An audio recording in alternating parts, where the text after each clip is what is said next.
My stepmother tricked my dad into missing my wedding by faking a crisis with. This story is very meaningful. Everyone should hear it. Listen to Brian tell the story. From the moment I stepped into the venue, I could feel something was wrong. The chairs were arranged perfectly, the flowers looked beautiful, and the soft hum of chatter filled the air. But the seat meant for my dad was still empty. I tried calling him, but the phone just rang and rang. I felt my chest tighten as the minutes passed, knowing something wasn't right. Then my phone buzzed, and I saw his name on the screen. "Dad, where are you?" I asked, trying to keep the worry out of my voice. "Tessa's missing," he said, his voice taut and strained. "Your stepmother and I are trying to find her. We've been driving around the neighborhood. She never came home from school." "Missing, Maurice?" I repeated, feeling the floor shift beneath me. "What do you mean, missing? Why didn't you call me sooner?" "I didn't want to worry you, sir," he replied. "Claudia said she'd probably show up any minute. I thought it would be okay." I felt like I couldn't breathe. "Dad, today is my wedding. You promised me you'd be here." "I know," he said, his voice breaking. "But this is Tessa we're talking about. I can't just leave her out there." "You think I don't care about her too?" I shot back, tears welling up. "But couldn't Claudia handle this on her own? Why did it have to be now?" He didn't answer right away. Then in a tone that seemed almost apologetic, he said, "Just give me an hour. If I'm not there by then, start without me." An hour came and went. The guests grew restless. My groom, patient and supportive as ever, held my hand and said, "We'll get through this together." And so, with a heavy heart, I walked down the aisle without my dad by my side. The ceremony was beautiful, but there was a void I couldn't ignore. When my dad finally arrived, the vows had been exchanged. The rings slipped onto our fingers. Claudia trailed behind him, her face pale and drawn. "I'm so sorry," she kept repeating. "It's all my fault." As the reception wound down, I pulled Tessa aside and gently asked her what happened. She hesitated at first, then whispered, "Mommy told me to go with Ryan, but not to tell anyone." My heart sank.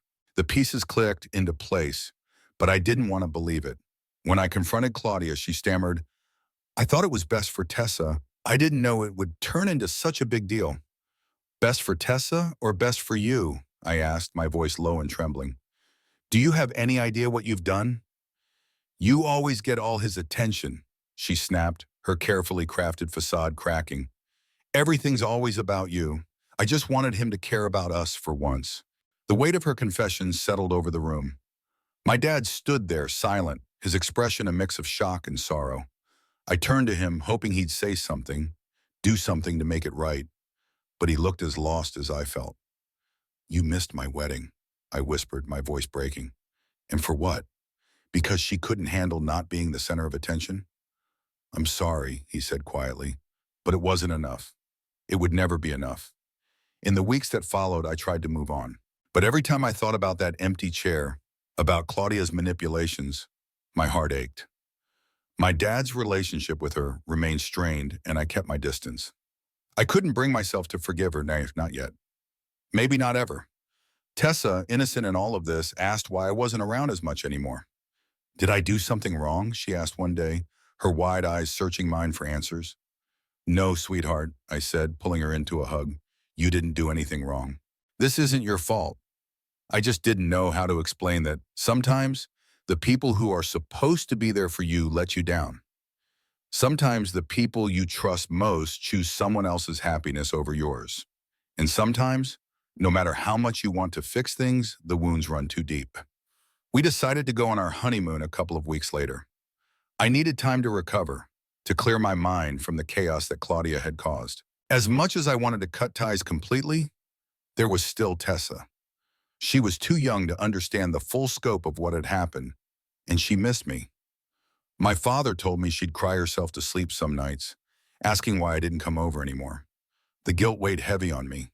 I didn't want her to feel abandoned, but every time I thought about stepping back into their home, my chest tightened. I couldn't face Claudia again. Not yet. My husband tried to help me see things from a distance.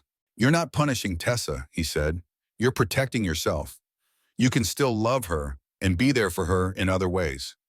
It was hard to see it that way at first. I kept thinking of how I used to be there for her, how I'd read her bedtime stories and help her with her homework. Now it felt like I was the one letting her down. On one hand, I didn't want to lose my connection with her.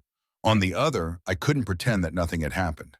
Claudia's actions had fractured something fundamental, not just between her and me, but between my father and me as well. I needed time to figure out how to rebuild that relationship, if it could even be rebuilt.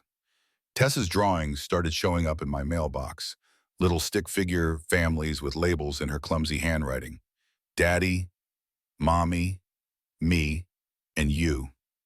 It broke my heart to see them, but it also reminded me of what I was fighting for. She was still my sister, even if the circumstances were complicated.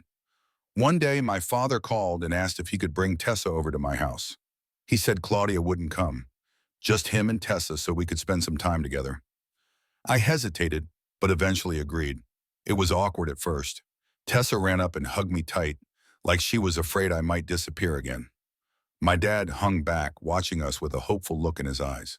As we sat at the kitchen table, coloring and chatting, I realized how much I'd missed her. She told me about school, about her favorite cartoons, about a picture she was drawing for me. For a little while, it felt almost normal again. After she went to play in the living room, my dad finally spoke. "I don't know how to fix this," he said quietly, "but I want you to know I'm trying."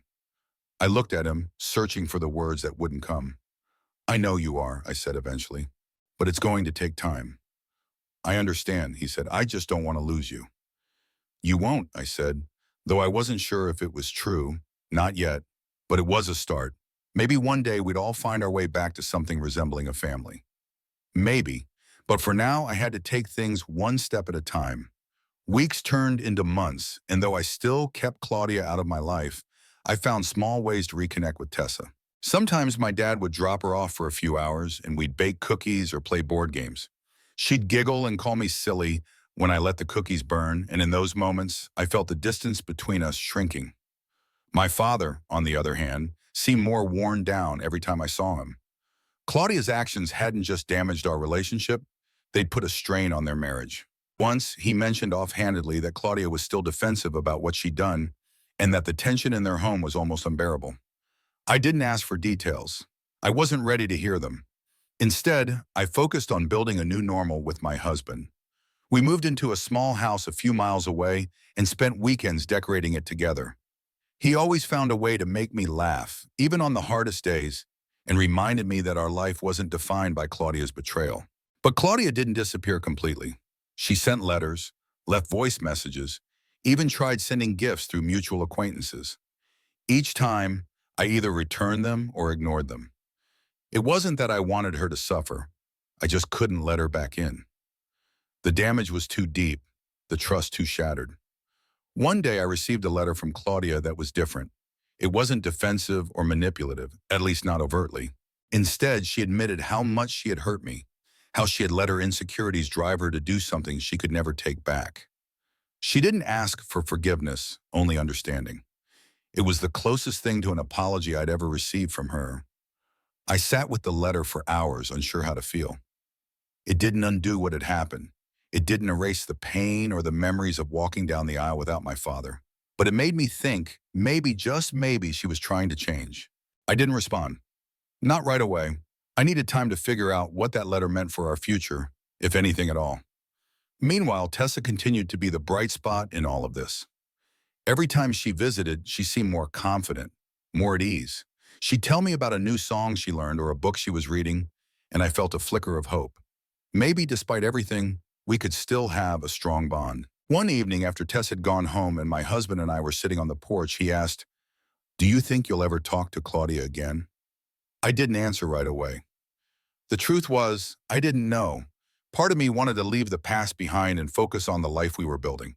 Another part of me wondered if healing that relationship, even just a little, might be worth it, for Tessa's sake and for my father's. "Maybe," I said finally, "but not now, not yet." For the first time in months, I felt a sense of peace. Not everything had to be decided right away. I could take my time, rebuild the parts of my life that mattered most, and see where the road led. And for now, that was enough. As I walked away from that final confrontation, I felt a strange mix of emotions. Relief, certainly. Finally, the truth had come out.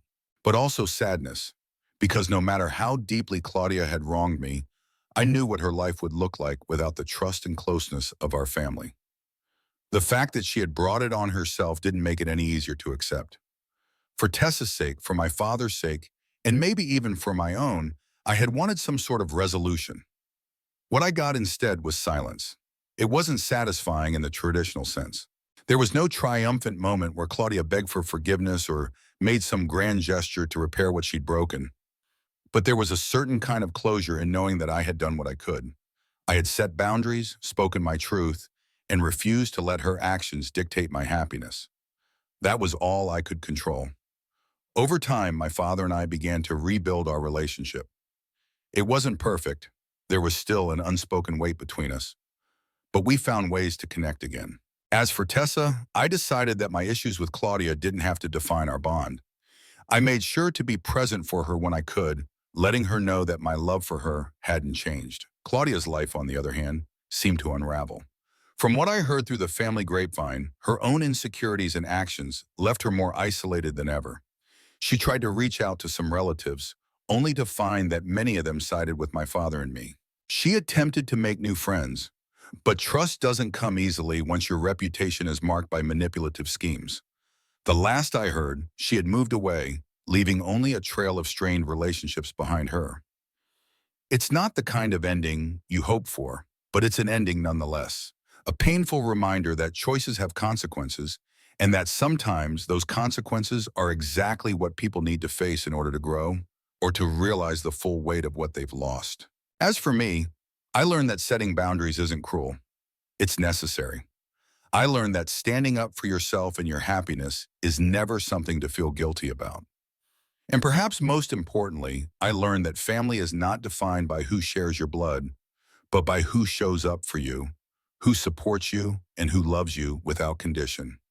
If you've ever struggled with family conflicts or felt torn between love and self-preservation, I hope this story resonated with you. What would you have done in my shoes? Have you ever had to cut ties with someone you love to protect your peace? Share your thoughts and experiences in the comments below. I'd love to hear your stories and how you navigated those challenging decisions.